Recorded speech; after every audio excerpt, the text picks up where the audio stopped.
हमारी बात ध्यान से पाकिस्तानी बनकर, शेर बनकर सुनकर फिर कमेंट्स दें कि हमने क्या कहा।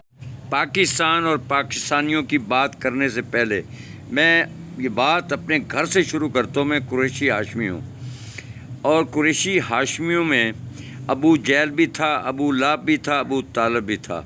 तो फिर क्या लोग अहले कुरैश को नौज़बिल्लाह गालियाँ देंगे? नहीं।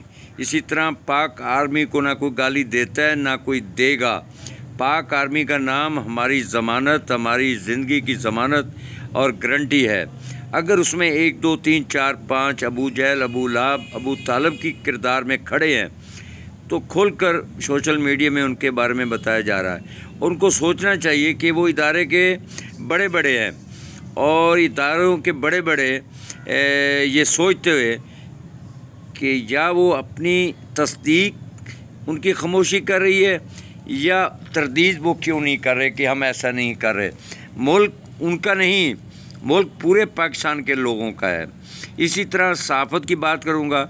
सहाफ़त चौथा स्तून है। सहाफ़त और सियासत में जो लोग आते हैं और उस मनसब को इस्तेमाल करते हैं और ब्लैकमेल करते हैं, लोगों का धन दौलत खूब कमाते हैं इसलिए कि चंद टके नहीं अरबों खरबों रुपए कमाएं और खैर मुल्क चले जाएं, वो दुनिया का कमीना तरीन इंसान होता है। वो शख्स दुनिया का कमीना तरीन इंसान है जो सियासत में और सहाफ़त में मुल्क को, लोगों को, गरीब को, किसान को बेबस कर दे, लूट कर खैर मुल्क चला जाए। हम देख रहे हैं और देख चुके हैं, लेकिन उनका हिसाब लेना है, तनकीद नहीं करना। तनकीद कर चुके हैं, हमें बहकाया जा रहा है कि तनकीद में लगे रहो, आप तनकीद में लगे रहो और हम तिजोरियाँ भरते रहेंगे, इसलिए कि उनका फ़ायदा है। वो तनकीद बर्दाश्त करते हैं तिजोरियाँ भरने के लिए। ना कोई इदारा उनसे पूछता है कि तुम कल के लोहार, कल के सैयद, कल के क्या क्या थे, तुम्हारे पास क्या था, आज पैसा 1 साल में कहाँ से आया, 2 साल में कहाँ से आया, 10 साल में अरबपति खरबपति तुम कैसे बने, 40 साल में कैसे बने। मैं तो ज़िया को गाली दूंगा, खुदा उसे बर्बाद करे कि उसी की वजह से ये शरीफ फैमिली वजूद में आई और शरीफ फैमिली ने जो कुछ किया, मेरे घर में धमाके, मेरे लोग शहीद और उसके बाद धमाका शरीफ फैमिली के करीबी लोगों में नहीं। आखिर ये सवाल किस लिए है, ये सवाल क्यों छोड़े जा रहे हैं? हमें कौम बनकर इनका मुकाबला करना होगा। हम खुद से, आपसे बिला तफरीक, बिला इम्तियाज़ एक सवाल करना चाहते हैं, पूछ रहे हैं, क्या पाकिस्तान की हुकूमत सिर्फ शरीफ फैमिली चला सकती है, जरदारी फैमिली चला सकती है? भट्टो ख़ानदान था, वो शहीद हुआ, सब भट्टो ख़ानदान को शहीद करवाया गया। किसने करवाया, क्यों करवाया, किस लिए? क्योंकि वो पाकिस्तान की बात करता था।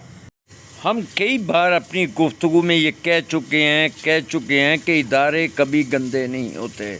दुनिया में भी इदारे कहीं गंदे नहीं होते, इदारों में कुछ लोग गंदे होते हैं, चाहे सियासत हो चाहे सहाफ़त हो। और इसी तरह क्या कुछ हो रहा है, सहाफ़त के मानी है हुर्मत कलम कि इक़्तिदार में आदमी मौजूद हो, अगर वो गलत काम कर रहा है तो उसके ख़िलाफ़ लिखना, ना कि वो इक़्तिदार से अलग हुआ फिर कलम उठाई, कलम में जुम्बश आई और लिखना शुरू कर दिया। ये सहाफ़त नहीं। इसी तरह पाक आर्मी ज़िंदाबाद है, रहेगी। जैसे मैंने कहा कि ख़ानदान बनु कुरैश में अगर कुछ लोग गलत हो सकते हैं तो बनु कुरैश गलत नहीं हो सकता, इसी तरह पाक आर्मी गलत नहीं हो सकती। हमें अपने अंदर पाकिस्तानी बनना होगा।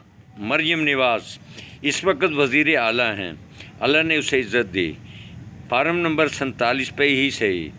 लेकिन देखना यह है कि 47 फार्म किसने बनवाया, क्यों बनवाया। लेकिन मेरा इख्तलाफ है बाहैसियत पाकिस्तानी होने के साथ होने के नाते कि उसे वर्दी रेंजर की क्यों पहनाई गई, पुलिस की क्यों बनाई गई? क्या दूसरे लोगों को पहनाई जा सकती है? क्या मरियम नवाज़ को बादशाह वाला सलूक कौन दिलवा रहा है, क्यों दिलवा रहा है, किस लिए दिलवा रहा है? इमरान खान इक़्तिदार में आने से पहले बता रहा था, समझा रहा था, लोगों जब मैं लेने देने की बात करूंगा, चोरी की बात करूंगा, डकैती की वसूली की बात करूंगा, आपके पैसे की बात करूंगा तो ये लोग मिल जाएंगे। کوئی وہ ولی اللہ نہیں تھا. سب جانتے ہیں جب چوروں کو پکڑا جاتا ہے، تفتیش ہوتی ہے، پوچھا جاتا ہے کہ یہ پیسے کہاں سے آئے، کیسے آئے، تو پھر وہ چور آپس میں، ڈکیت آپس میں مل کر راستہ تلاش کرتے ہیں کہ ہم نے کیسے بچنا ہے. سیاسی زندگی میں، سیاست میں رہتے ہوئے پاکستان میں 72-73 سال میں آج تک ڈکیتوں چوروں کو نہیں پوچھا گیا، نہ سوال کیا گیا کہ پیسہ کہاں سے آیا، غیر ملک پیسہ کہاں سے گیا. سب کے سامنے، مگر کوئی بولنے والا نہیں. ایک شخص بولا، اس کا نام عمران خان، اس کے ساتھ عوام، اور انشاءاللہ وہ پیسہ بھی واپس آئے گا اور یہ چور ڈکیت اپنے انجام کو پہنچیں گے انشاءاللہ.